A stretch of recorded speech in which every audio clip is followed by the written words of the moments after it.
अगले 30 मिनट्स में हम क्लास 12th वेब एप्लीकेशंस का कंप्लीट सिलेबस रिवाइज करेंगे। इस वीडियो में हर एक चैप्टर का इन डेप्थ रिवीजन होगा with all important exam points. And सिर्फ यही नहीं, मैंने प्रिपेयर किए हैं वेब एप्लीकेशंस के बेस्ट नोट्स जो आपके लास्ट मिनट रिवीजन में काफी हेल्प करेंगे। स्टार्ट करते हैं बिना और देरी के। Welcome to nerdy side. Chapter 1 emerging trends. चलिए स्टार्ट करते हैं हम। ओके, तो आज के लेक्चर को हमने इन 5 मेन सेक्शंस में डिवाइड किया है। सबसे पहले हम कनेक्टिविटी समझेंगे, जिसमें आईओटी, क्लाउड और एज आएगा। फिर इंटेलिजेंस यानी एआई और मशीन लर्निंग। उसके बाद फाउंडेशन, जिसमें ओएस और सॉफ्टवेयर की बात होगी। फिर द डिजिटल वर्ल्ड और सबसे आखिर में एक फास्ट क्विक फायर रिवीजन करेंगे एग्जाम के लिए। तो स्टार्ट करते हैं हमारे सेक्शन 1 से, जिसका नाम है कनेक्टिविटी। इसमें हम ये समझेंगे कि आजकल के जो मॉडर्न डिवाइसेस हैं वो आपस में कनेक्ट कैसे होते हैं और डेटा को मैनेज कैसे करते हैं। तो सबसे पहले ये आईओटी यानी इंटरनेट ऑफ थिंग्स है क्या? देखो, ये एक नेटवर्क है फिजिकल ऑब्जेक्ट्स का, जैसे कि आपकी वॉच या आपका फ्रिज, जिनके अंदर सेंसर्स और सॉफ्टवेयर लगे होते हैं। इनकी हेल्प से ये चीजें इंटरनेट के ऊपर डेटा कलेक्ट भी कर सकती हैं और एक्सचेंज भी। मतलब सिंपल भाषा में हम फिजिकल चीजों को इंटरनेट से कनेक्ट कर रहे हैं। चलिए इसके कुछ रियल लाइफ एग्जांपल्स देखते हैं, जिससे कंसेप्ट बिल्कुल क्लियर हो जाएगा। आप जो स्मार्ट वॉचेस पहनते हैं, जो आपके हेल्थ स्टैट्स ट्रैक करती हैं, जो स्मार्ट रेफ्रिजरेटर्स आते हैं जो बता सकते हैं कि दूध खत्म हो गया है, और of course self driving cars, ये सब आईओटी के ही बेस्ट एप्लीकेशंस हैं। अब सवाल ये है कि ये तीनों टेक्नोलॉजीज आईओटी, क्लाउड और एज साथ में काम कैसे करती हैं। स्टेप 1, जो आईओटी डिवाइसेस हैं वो अपने सेंसर्स से एनवायरनमेंट का डेटा गैदर करते हैं। स्टेप 2, ये सारा डेटा क्लाउड पर भेजा जाता है। क्यों? क्योंकि क्लाउड में स्टोरेज और प्रोसेसिंग पावर बहुत ज़्यादा होती है। और स्टेप 3, जब हमें इंस्टेंट बिल्कुल फास्ट रिस्पॉन्स चाहिए होता है, जैसे एक सेल्फ ड्राइविंग कार में, तब एज कंप्यूटिंग यूज होता है। ये डेटा को डिवाइस के पास ही यानी लोकली प्रोसेस कर देता है, ताकि बिल्कुल भी डिले ना हो। तो ये क्लाउड कंप्यूटिंग क्या है? बिल्कुल सिंपल वर्ड्स में, ये इंटरनेट पर अवेलेबल कंप्यूटर रिसोर्सेज हैं, जैसे कि स्टोरेज या कंप्यूटिंग पावर, जिन्हें आप जब चाहें यानी ऑन डिमांड यूज कर सकते हैं। आपको कोई हार्डवेयर मैनेज करने की जरूरत नहीं पड़ती। इसके कॉमन एग्जांपल्स हैं गूगल ड्राइव, जो आपको 15 GB फ्री स्टोरेज देता है, और वन ड्राइव जो 5 GB फ्री देता है। ये एक बहुत इंपॉर्टेंट कंपैरिजन है एग्जाम्स के पॉइंट ऑफ व्यू से। आईओटी और आईओटी में क्या फ़र्क है? देखिए, आईओटी का फोकस कंज्यूमर यूज पर होता है, जैसे स्मार्ट होम्स, जबकि आईओटी यानी इंडस्ट्रियल आईओटी फैक्ट्रीज और इंडस्ट्रीज में यूज होता है। आईओटी का गोल है कन्वीनियंस लाना, जबकि आईओटी का गोल है सेफ्टी, मशीन की मेंटेनेंस और प्रोसेस को ऑप्टिमाइज करना। चलिए अब आगे बढ़ते हैं सेक्शन 2 पर, इंटेलिजेंस। अभी तक हमने कनेक्टिविटी की बात की थी। अब हम इन सिस्टम्स के ब्रेन यानी इनकी इंटेलिजेंस को समझेंगे।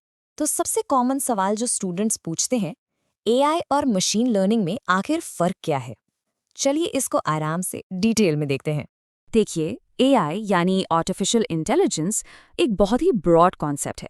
ये एक बड़ा गोल है जिसमें हम मशीन्स के अंदर इंसानी इंटेलिजेंस डालने की कोशिश करते हैं, ताकि वो इंसानों की तरह सोच सकें और उनके एक्शंस को मिमिक कर सकें। और एमएल यानी मशीन लर्निंग एआई का ही एक ब्रांच है। ये बेसिकली वो मेथड या टेक्निक है जिससे हम एआई को अचीव करते हैं। इसमें क्या होता है, हम सिस्टम को बहुत सारा डेटा देते हैं और वो उस डेटा से पैटर्न सीखता है, बिना ज़्यादा ह्यूमन हेल्प के। तो इस टेबल से इनका डिफरेंस बिल्कुल क्लियर हो जाता है। एआई एक गोल है, एक स्मार्ट सिस्टम बनाना। एमएल उस गोल को अचीव करने का मेथड है, एक एल्गोरिदम जो डेटा से सीखता है। एआई एक बहुत ब्रॉड फील्ड है और एमएल उसका एक हिस्सा है, एक सबसेट है। एआई का एग्जाम्पल है एक चेस खेलने वाला सुपर कंप्यूटर, और एमएल का एग्जाम्पल है नेटफ्लिक्स, जो आपकी वॉच हिस्ट्री के बेसिस पर आपको शोज रेकमेंड करता है। ये टेबल एग्जाम के लिए बहुत हाई वेटेज है, इसको ध्यान से समझना। मशीन लर्निंग का एक पूरा प्रोसेस होता है, जिसके 7 स्टेप्स हैं। शुरुआत होती है डेटा कलेक्शन से। उसके बाद उस डेटा को प्रिपेयर किया जाता है, उसे क्लीन किया जाता है। फिर हम एक मॉडल चूज करते हैं और उसे डेटा पर ट्रेन करते हैं। ट्रेनिंग के बाद मॉडल को इवैल्यूएट करते हैं कि वो कितना एक्यूरेट है। उसके पैरामीटर्स को ट्यून करके परफॉर्मेंस बेहतर की जाती है, और आखिर में वो नए डेटा पर प्रिडिक्शंस करने के लिए तैयार हो जाता है। अगर ये समझ आ रहा है तो हाइप कर देला। चलिए अब आते हैं सेक्शन 3 पर, फाउंडेशन। ये वो फाउंडेशनल कॉन्सेप्ट्स हैं जिनके बिना ऊपर डिस्कस की हुई कोई भी टेक्नोलॉजी काम ही नहीं कर सकती। तो ऑपरेटिंग सिस्टम यानी ओएस क्या है?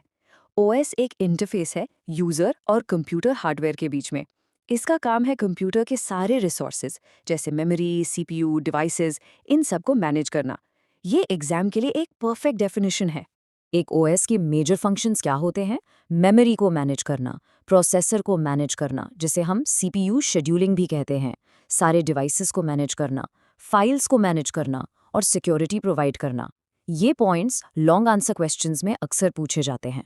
अब एक बहुत ही कॉमन कंफ्यूजन पॉइंट पर आते हैं जहां स्टूडेंट्स अक्सर गलती कर देते हैं, और वो है सिस्टम सॉफ्टवेयर और एप्लीकेशन सॉफ्टवेयर के बीच का फ़र्क। इसमें सबसे इम्पॉर्टेंट बात यह है कि सिस्टम सॉफ्टवेयर कंप्यूटर के चलने के लिए एसेंशियल है, ज़रूरी है। जैसे कि ऑपरेटिंग सिस्टम, यह हार्डवेयर के लिए एक इंटरफेस का काम करता है। वहीं दूसरी तरफ एप्लीकेशन सॉफ्टवेयर यूज़र इंस्टॉल करता है किसी स्पेसिफिक काम के लिए, जैसे MS वर्ड या कोई गेम। स्टूडेंट्स यहाँ अक्सर गलती करते हैं। ओएस एक सिस्टम सॉफ्टवेयर है, एप्लीकेशन सॉफ्टवेयर नहीं। चलिए अब आगे बढ़ते हैं सेक्शन 4 की तरफ, द डिजिटल वर्ल्ड। यहाँ हम देखेंगे कि टेक्नोलॉजी का प्रोफेशनल और सोशल लाइफ में क्या यूज़ है। इस सेक्शन में 3 की पॉइंट्स हैं। पहला, डिजिटल मार्केटिंग, जिसमें हम सोशल मीडिया और ईमेल जैसे ऑनलाइन चैनल्स यूज करके प्रोडक्ट्स प्रमोट करते हैं। इसका सबसे बड़ा फायदा है क्वांटिटेटिव डेटा मिलना, जिससे हम परफॉर्मेंस ट्रैक कर सकते हैं। दूसरा है नेटिकेट, यानी ऑनलाइन पोलाइट बिहेवियर के रूल्स, जैसे दूसरों की प्राइवेसी और इंटेलेक्चुअल प्रॉपर्टी की रिस्पेक्ट करना। और तीसरा, सोशल मीडिया सेफ्टी। हमेशा याद रखें कि पर्सनल इन्फो शेयर ना करें और अनजान लोगों से कनेक्ट ना हो। और अब हम आ गए हैं अपने फाइनल सेक्शन पर, section 5, exam quick fire revision. यहाँ हम सबसे इंपॉर्टेंट कॉन्सेप्ट्स को जल्दी से एक बार फिर से रिवाइज करेंगे। इस टेबल को ध्यान से देखिए। IoT वर्सेस IIoT में मेन डिफरेंस है consumer versus industrial focus. AI versus ML में AI एक गोल है और ML एक मेथड है। और system software versus application software में एक सिस्टम के लिए ज़रूरी है और दूसरा यूज़र के काम के लिए। अब ML के 7 स्टेप्स याद करने के लिए एक सिंपल सी मेमोरी ट्रिक। ये सेंटेंस याद रखिए, cool people make totally excellent technical pilots. इसके हर वर्ड का पहला लेटर आपको एक स्टेप याद दिलाएगा। Collect, prep, model, train, evaluate, tune और प्रिडिक्ट। इजी है ना? तो इस चैप्टर में हमने कॉन्सेप्ट्स, लॉजिक और एग्जाम ओरिएंटेड इम्प्लीमेंटेशन क्लियर कर लिया। हमने देखा कि IoT, क्लाउड और एज फिजिकल डिवाइसेस से डेटा मैनेज करते हैं। AI एक गोल है और ML उसे अचीव करने का मेथड। OS एक सिस्टम सॉफ्टवेयर है जो सारे हार्डवेयर को मैनेज करता है। और डिजिटल मार्केटिंग ट्रैकेबल है, जबकि नेटिकेट ऑनलाइन रिस्पेक्ट का नाम है। अब आपके लिए एक सवाल, सोच के देखिए, इन ट्रेंड्स के अलावा अगला कौन सा बड़ा इमर्जिंग ट्रेंड होगा जो अगले 5 साल में आपके डेली लाइफ को पूरी तरह से चेंज कर देगा? इसके बारे में जरूर सोचना। Chapter 2 JavaScript part 2। चलिए स्टार्ट करते हैं। तो आज के इस लेक्चर में हम जावास्क्रिप्ट के कुछ बहुत इंपॉर्टेंट टॉपिक्स कवर करने वाले हैं। हम फंक्शन से शुरू करेंगे, फिर अरेज और स्ट्रिंग्स के मेथड्स देखेंगे। इसके बाद हम मैथ ऑब्जेक्ट और इवेंट हैंडलिंग को समझेंगे और लास्ट में एग्जाम के लिए एक क्विक रिकैप भी करेंगे। ओके, तो चलिए शुरू करते हैं हमारे पहले टॉपिक से, फंक्शंस। देखिए, फंक्शंस जो है ना, वो प्रोग्रामिंग का एक कोर कॉन्सेप्ट है। इनका सबसे बड़ा काम है कोड को ऑर्गेनाइज करना और उसे बार बार इस्तेमाल करना। मतलब जब भी आपको कोई एक काम बार बार करना पड़े तो आप उसका एक फंक्शन बना लेते हो। तो आखिर फंक्शन है क्या? बहुत सिंपल शब्दों में ये एक कोड का ब्लॉक है जिसे एक खास काम करने के लिए डिज़ाइन किया गया है। और सबसे इम्पॉर्टेंट बात, जो कोड फंक्शन के अंदर होता है ना, वो अपने आप नहीं चलता। वो तभी रन होगा जब हम उसे कॉल या इन्वोक करेंगे। चलिए अब इसका सिंटैक्स आराम से समझते हैं, स्टेप बाय स्टेप। सबसे पहले फंक्शन को डिफाइन करने के लिए हम फंक्शन कीवर्ड का यूज करते हैं। इसके बाद फंक्शन का नाम आता है, फिर पैरेंथेसिस के अंदर हम पैरामीटर्स यानी इनपुट्स पास करते हैं।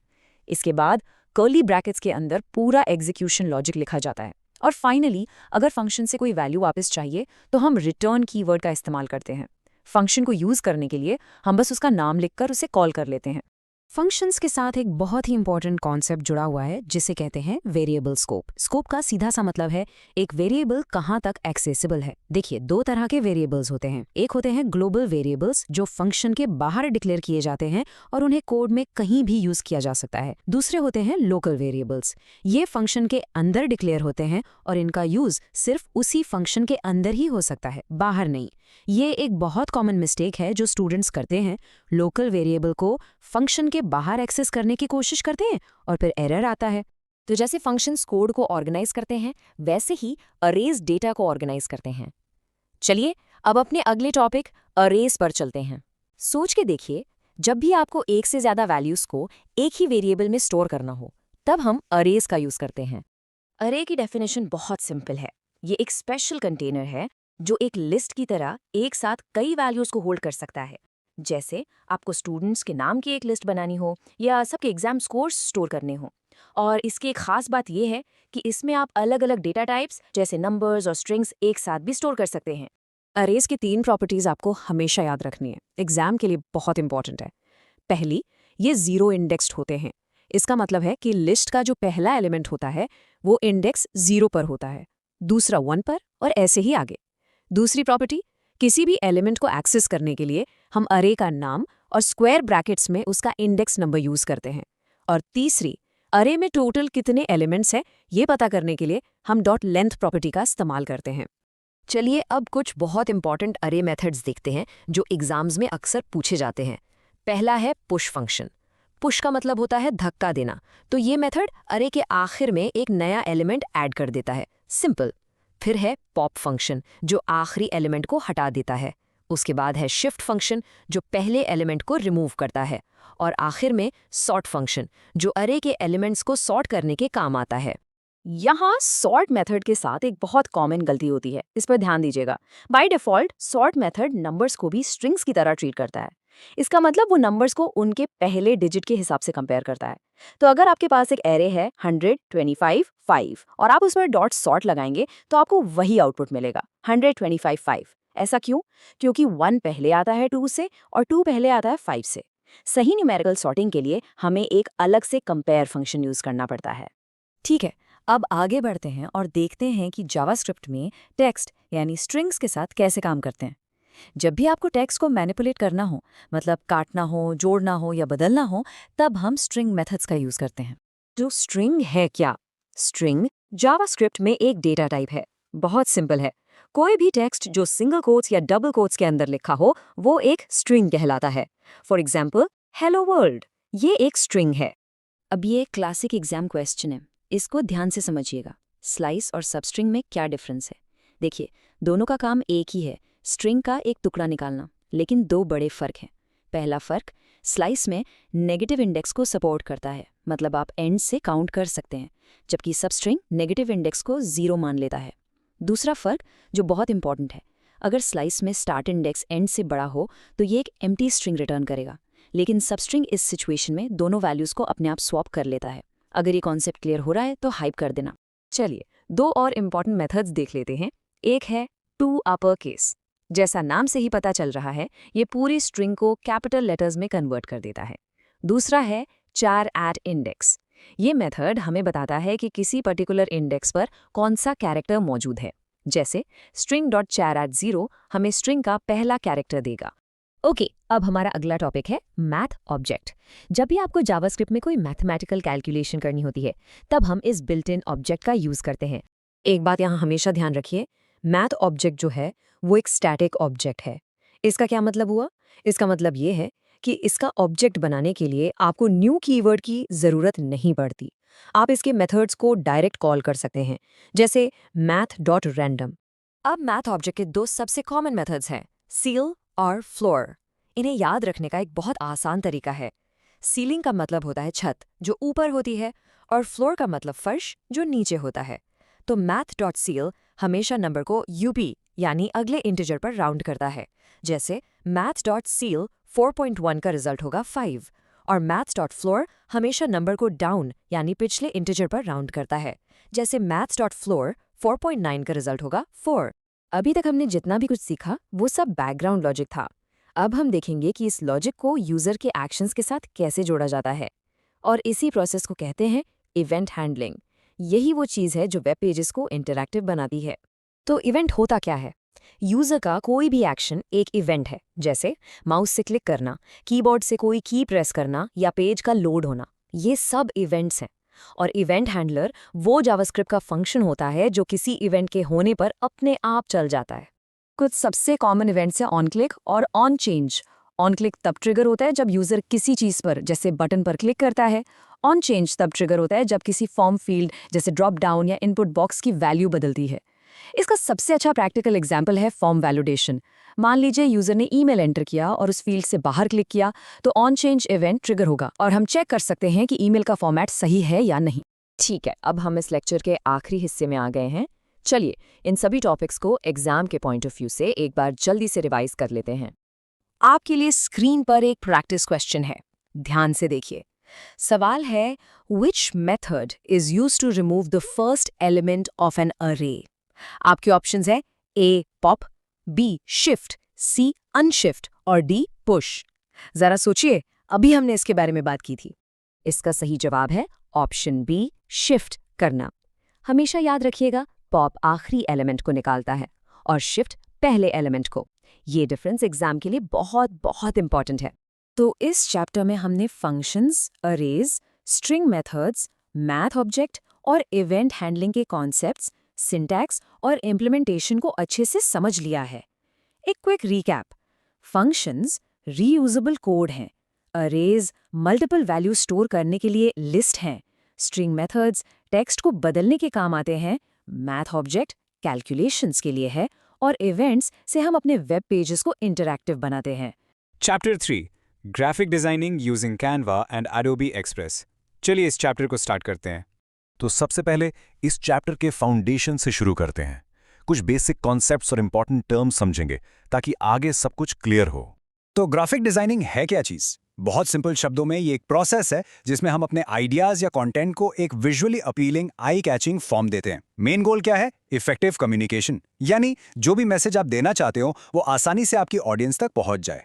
अब सवाल यह है कि ये चैप्टर आपके एग्जाम्स के लिए इतना इंपॉर्टेंट क्यों है? देखिए, आपके प्रैक्टिकल्स में सीधा सीधा प्रोजेक्ट वर्क के 10 मार्क्स हैं और हैंड्स ऑन स्किल्स के 15 मार्क्स, मतलब टोटल 25 मार्क्स डायरेक्टली इसी यूनिट पर बेस्ड हैं। आपसे बोला जा सकता है कि एक पोस्टर बनाओ या एक वीडियो क्रिएट करो, इसलिए इसको ध्यान से समझना बहुत बहुत ज़रूरी है।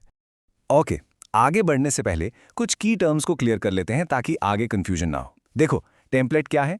एक पहले से बना हुआ pre made design layout. Object panel वो जगह है जहां से आप फोटोज, वीडियोस, मतलब सारे एलिमेंट्स ऐड करते हो। टाइमलाइन वीडियो एडिटिंग में यूज होती है, इससे आप क्लिप्स को अरेंज करते हो। फिर है मैजिक स्टूडियो, ये कैनवा के सारे एआई टूल्स का सेंट्रल हब है। जनरेटिव एआई एक ऐसी टेक्नोलॉजी है जो आपके टेक्स्ट प्रॉम्प्ट से, यानी आपके कमांड से नया कंटेंट बना सकती है। और आखिरी है फ्लोटिंग टूल बार, ये एक छोटा सा मेन्यू है जो तभी दिखता है जब आप किसी एलिमेंट को सिलेक्ट करते हो। ओके, तो थियरी काफ़ी हो गई, अब थोड़ा प्रैक्टिकल साइड पे आते हैं। चलिए देखते हैं कि कैनवा के अंदर डिज़ाइन क्रिएट करने का actual step by step process क्या होता है। कैनवा में डिजाइनिंग का ना एक बहुत सिंपल 5 स्टेप प्रोसेस है। चलो एक एक करके देखते हैं। स्टेप 1, आप एक टेम्पलेट या एक बिल्कुल खाली ब्लैंक कैनवस से शुरू करते हो। स्टेप 2, ऑब्जेक्ट्स पैनल का इस्तेमाल करके आप टेक्स्ट, फोटोज, मतलब जो भी एलिमेंट्स चाहिए वो ऐड करते हो। स्टेप 3, टूल्स बार से इन एलिमेंट्स को आप कस्टमाइज करते हो, जैसे फॉन्ट बदलना, कलर चेंज करना। स्टेप 4, आप एनिमेशंस या ट्रांजिशंस ऐड करके अपने डिजाइन को और बेहतर एनहांस कर सकते हो। और फाइनल स्टेप, स्टेप 5, आप अपने डिजाइन को शेयर, प्रेजेंट या डाउनलोड कर लेते हो। सिंपल।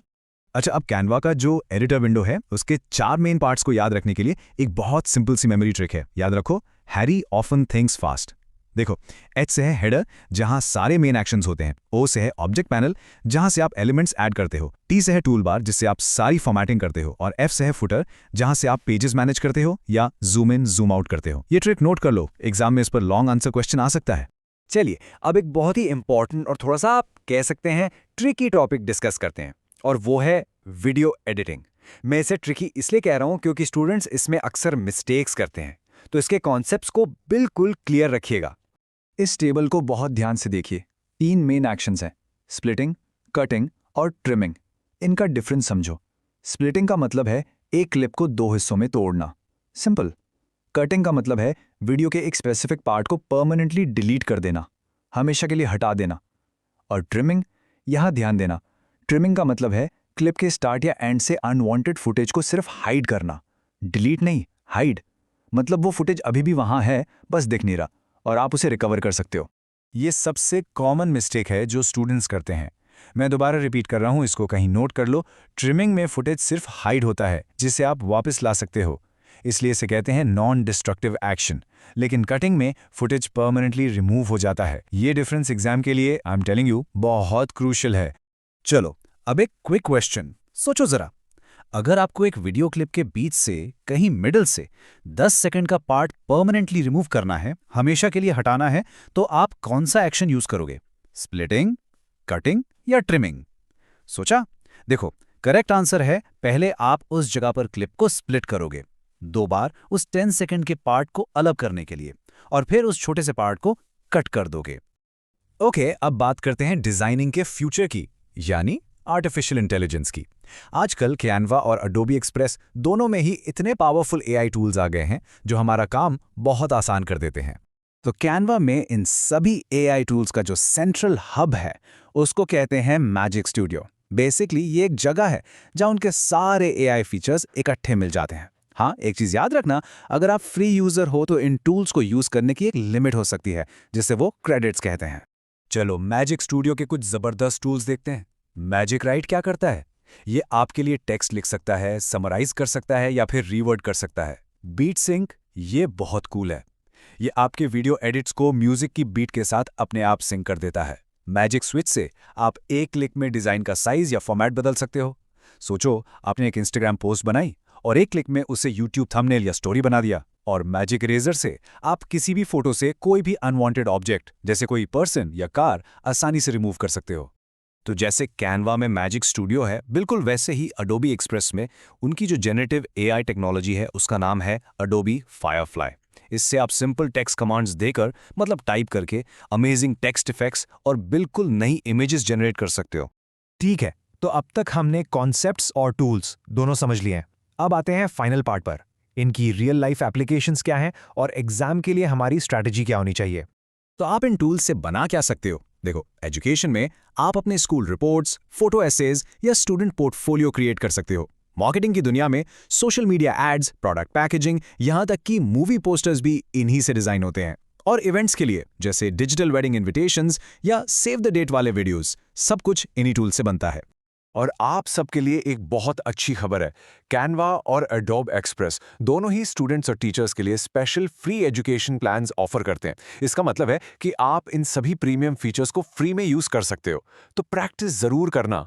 एक और छोटा सा लेकिन इंटरेस्टिंग फैक्ट जो एमसीक्यू में आ सकता है, क्या आपको पता है कैनवा में आप एक सिंगल डिजाइन के अंदर अप टू 50 ऑडियो ट्रैक्स को एक साथ लेयर कर सकते हो? ये नंबर याद रखना, 50। चलिए एग्जाम से पहले एक क्विक रिवीजन चेकलिस्ट बना लेते हैं। पॉइंट नंबर 1, कटिंग और ट्रिमिंग का डिफरेंस बिल्कुल क्लियर होना चाहिए, ये बहुत इंपॉर्टेंट है। पॉइंट नंबर 2, मैजिक राइट और फायरफ्लाई जैसी एआई टूल्स क्या करते हैं, उनके फंक्शंस आपको पता होने चाहिए। पॉइंट नंबर 3, कैनवा एडिटर के वो 4 parts, Harry often thinks fast वाली ट्रिक से याद रखिए। और एक आखिरी बेसिक सा पॉइंट कि इन ऑनलाइन टूल्स में आपका काम ऑटोमेटिकली सेव होता रहता है, टेंशन लेने की जरूरत नहीं। तो इस चैप्टर को खत्म करने से पहले एक सवाल मैं आपके लिए छोड़ रहा हूं। आपको क्या लगता है कि इन एआई डिजाइन टूल्स को रिस्पॉन्सिबली यूज करना, एक सही तरीके से यूज करना, आपको आने वाले टाइम में क्रिएटिव करियर्स के लिए कैसे तैयार कर सकता है? इस पर जरूर सोचना। Chapter 4, cyber safety and security. चलिए स्टार्ट करते हैं।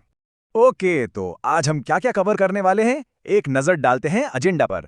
पहले हम साइबर थ्रेट्स को पहचानेंगे, फिर मालवेयर के अलग अलग टाइप्स को समझेंगे, उसके बाद इंटेलेक्चुअल प्रॉपर्टी राइट्स यानी आईपीआर पर बात होगी, फिर डेटा प्रोटेक्शन के रूल्स, सेफ ऑनलाइन हैबिट्स और आखिर में कुछ कॉमन मिस्टेक्स देखकर एक क्विक रिकैप करेंगे। तो सबसे पहले सेक्शन 1, साइबर थ्रेट्स की पहचान। देखिए, किसी भी चीज से बचने के लिए उसको पहले समझना बहुत जरूरी है, राइट? तो यहां हम कुछ बेसिक फाउंडेशनल कॉन्सेप्ट्स को समझेंगे।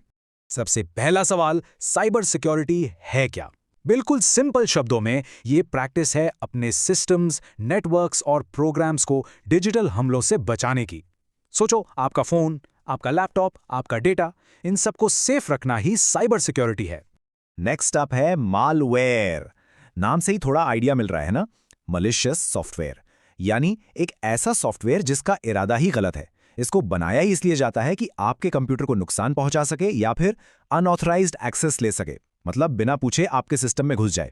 और फिर आता है फिशिंग।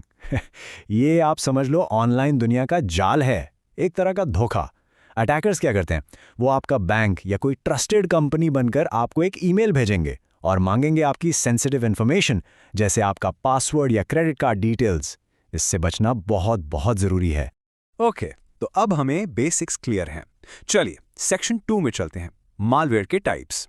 अब हम मालवेयर के 3 सबसे कॉमन फॉर्म्स को देखेंगे, वायरस, वर्म और ट्रोजन। ये एग्जाम्स में पक्का पूछे जाते हैं। तो कोई भी मैलवेयर काम कैसे करता है? इसके 3 सिंपल स्टेजेस होते हैं। पहला, एंट्री। ये आपके सिस्टम में घुसता कैसे है? शायद किसी इन्फेक्टेड ईमेल से या किसी अनसेफ वेबसाइट से। दूसरा, एक्शन। अंदर आने के बाद ये अपना काम शुरू करता है, फाइल्स करप्ट करना, डेटा चुराना। और तीसरा, सबसे इंपॉर्टेंट, प्रिवेंशन। हम इससे बच कैसे सकते हैं? एक अच्छा एंटीवायरस इंस्टॉल करके और अपने सॉफ्टवेयर को हमेशा अपडेट रखकर। अब इन तीनों के बीच का फर्क याद रखना, स्पेशली एग्जाम्स के लिए थोड़ा ट्रिकी हो सकता है। तो एक सिंपल सी मेमोरी ट्रिक है, VWT। V से वायरस, जो फाइल से चिपक जाता है। W से वर्म, जो नेटवर्क में अपनी कॉपीज बनाकर खुद फैलता है, ये बहुत तेजी से स्प्रेड होता है। और T से ट्रोजन, जो एक यूजफुल प्रोग्राम होने का नाटक करता है पर अंदर से खतरनाक होता है। ठीक है, आप थोड़ा सा टॉपिक शिफ्ट करते हैं। सेक्शन 3 है इंटेलेक्चुअल प्रॉपर्टी राइट्स, यानी IPR। ये क्या चीज़ है? बेसिकली आपके दिमाग की क्रिएशन। जैसे आपने कोई म्यूजिक बनाया, कोई सॉफ्टवेयर लिखा या कोई नई चीज़ इन्वेंट की, उस पर आपका जो कानूनी हक है उसे IPR प्रोटेक्ट करता है। IPR में 2 चीजें बहुत इंपॉर्टेंट हैं जिनका डिफरेंस एग्जाम में हमेशा आता है, कॉपीराइट और पेटेंट। इसको ध्यान से समझना। कॉपीराइट होता है आपके क्रिएटिव काम के लिए, म्यूजिक, बुक्स, सॉफ्टवेयर, और ये आपको ऑटोमेटिकली मिल जाता है जैसे ही आप कुछ क्रिएट करते हो। दूसरी तरफ पेटेंट होता है नए इन्वेंशंस के लिए, प्रोसेसेस के लिए, और इसके लिए आपको प्रॉपर अप्लाई करना पड़ता है, ये ऑटोमेटिक नहीं है। IPR का एक और इम्पॉर्टेंट हिस्सा है ट्रेडमार्क। ये क्या है? ये किसी ब्रांड की पहचान है, उसका सिंबल, उसका नाम या स्लोगन। फॉर एग्जाम्पल, किसी बड़ी कंपनी का लोगो, वो एक ट्रेडमार्क है, ताकि कोई और उसे कॉपी ना कर सके और कस्टमर्स कंफ्यूज ना हो। तो हमने थ्रेड्स को समझ लिया, लॉज को भी देख लिया। अब सेक्शन 4 में हम कुछ प्रैक्टिकल रूल्स देखेंगे। अपने डाटा को सेफ कैसे रखें, ये सबके लिए, स्पेशली स्टूडेंट्स के लिए जानना बहुत जरूरी है। तो डेटा सिक्योरिटी का एक गोल्डन रूल है, रूल 3-2-1। सोच रहे हो ये 3-2-1 क्या है? चलो देखते हैं। 3-2-1 बैकअप रूल बहुत सिंपल और इफेक्टिव है। इसका मतलब है 3 कॉपीज ऑफ योर डेटा। अपने इंपॉर्टेंट डेटा की 3 कॉपीज रखो on 2 different types of media, मतलब 2 अलग अलग जगह पर, जैसे एक लैपटॉप में, एक एक्सटर्नल हार्ड ड्राइव में। And with 1 copy stored of site, यानी एक कॉपी अपने घर या ऑफिस से दूर रखो, जैसे क्लाउड पर। ऐसे में डेटा लॉस का चांस ना के बराबर हो जाता है। डेटा प्रोटेक्शन की दूसरी सबसे बड़ी दीवार है एक स्ट्रॉन्ग पासवर्ड। इसका लॉजिक क्या है? सिंपल, कम से कम 12 से 15 कैरेक्टर्स। इसमें सब कुछ मिक्स करो, बड़े लेटर्स, छोटे लेटर्स, नंबर्स और सिंबल्स। अपनी पर्सनल इन्फो जैसे बर्थडे या नाम कभी यूज मत करना, और पासवर्ड 123 जैसे कॉमन पासवर्ड्स को तो भूल ही जाओ। ओके, सो अब हम जानते हैं कि टेक को सेफ कैसे रखना है, पर सेक्शन 5 में हम बात करेंगे टेक को जिम्मेदारी से कैसे यूज करना है। Let's talk about safe online habits और एक अच्छा डिजिटल सिटीजन कैसे बने। पहला कॉन्सेप्ट है डिजिटल फुटप्रिंट। ये क्या होता है? आप इंटरनेट पर जो भी छोड़ जाते हैं, आपकी सर्चेस, आपकी पोस्ट्स, आपके लाइक्स, ये सब मिलकर एक निशान बनाते हैं। यही है आपका डिजिटल फुटप्रिंट। और सबसे इंपॉर्टेंट बात, ये परमानेंट हो सकता है। जो ऑनलाइन चला गया वो हमेशा के लिए वहां रह सकता है। जैसे हम असली जिंदगी में तमीज से पेश आते हैं, वैसे ही इंटरनेट की भी अपनी एक तहजीब है। इसे कहते हैं नेटिकेट, यानी इंटरनेट एथिकेट। रूल्स बहुत सिंपल हैं, सबकी रिस्पेक्ट करो, ठीक लैंग्वेज यूज करो, दूसरों की प्राइवेसी का ख्याल रखो, और पोस्ट करने से पहले सोचो, थिंक बिफोर यू पोस्ट। और अब हम आ गए हैं अपने फाइनल सेक्शन पर, सेक्शन 6, कॉमन मिस्टेक्स और रीकैप। यहाँ हम एक ऐसी गलती की बात करेंगे जो बहुत लोग करते हैं, और फिर पूरे चैप्टर को क्विकली रिवाइज करेंगे फॉर योर एग्जाम्स। अक्सर लोगों को स्टूडेंट्स को ये लगता है कि अगर मैंने कोई पोस्ट या फोटो डिलीट कर दी तो वो इंटरनेट से हमेशा के लिए चली गई। पर यह सोच बिल्कुल गलत है। इंटरनेट की मेमोरी आप समझ लो परमानेंट होती है। भले ही आपने डिलीट कर दिया हो, उसकी कॉपीज कहीं ना कहीं किसी सर्वर पर या किसी और के फोन में हो सकती हैं। यही तो आपका डिजिटल फुटप्रिंट है। तो चलिए एकदम फास्ट रिवीजन करते हैं। मैलवेयर के types, VVT, virus, worm, Trojan.